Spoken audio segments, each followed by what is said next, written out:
This podcast is part of the Blueberry Network, where listeners and podcasters come together. Find out more at blueberrywithnoease.com.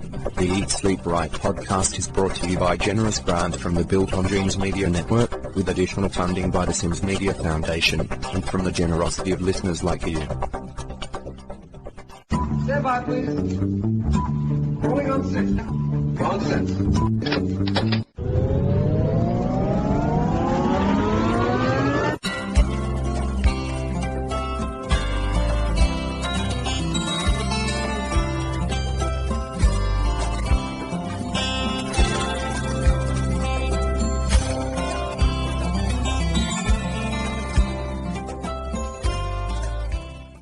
Welcome to Lessons on the Writer's Voice.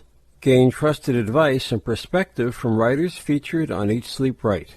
Use every moment you can learning the craft of writing by listening while on the go, in your car, at the gym, or while you're on break at work. Eat Sleep Right is here to help you become the writer you've dreamed of being. Eat Sleep Right is also brought to you by the generous cooperation of Writers World's Facebook group. Join Writers World on Facebook, a solicitation-free group for writers of fiction, nonfiction, and poetry. A writing group that concentrates on critiques of posted material.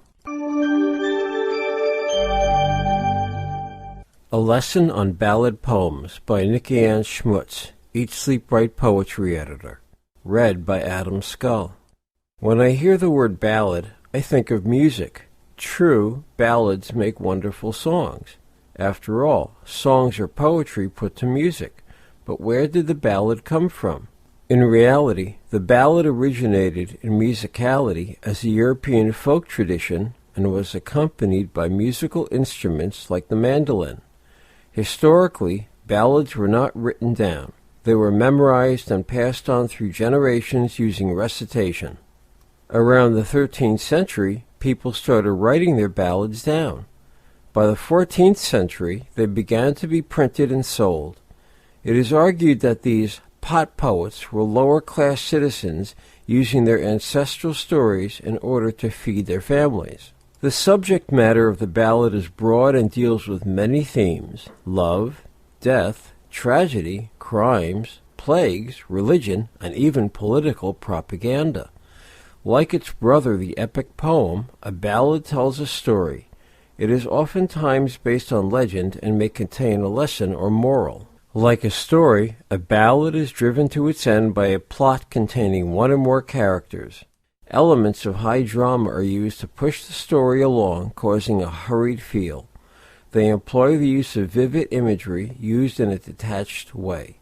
Traditional ballads are written in quatrain stanzas, 4 lines per verse, and employ alternating rhyme schemes. Non-traditional ballads can be written in free verse. Wonderful examples of the ballad style have been written by writers such as Shakespeare, Samuel Taylor Coleridge, William Butler Yeats, Thomas Percy, and William Wordsworth. Think of an experience in your life that could be told in this format and try writing a ballad. If you're looking for a community that offers tools, support, and advice to start your own adventures in writing, then prepare to have the cauldron of your imagination stirred. I started the Eat Sleep Right podcast so more people could understand what it's like to be a writer, and to get more eyes on your books. My goal is to help writers and authors achieve the success they so richly deserve. I salute their success in writing. Thank you for listening to another edition of the Eat Sleep Right podcast, located at eatsleepright.net. Please send any questions, comments or suggestions to comments@eatsleepright.net. Please consider a donation to support the Eat Sleep Right podcast.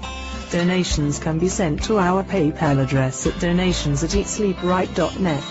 Once in a lifetime, the theme music for the Eat Sleep Right podcast, courtesy of Stephen Paul, all rights reserved. Used by permission. Please join us again for the next edition of the Eat Sleep Right podcast.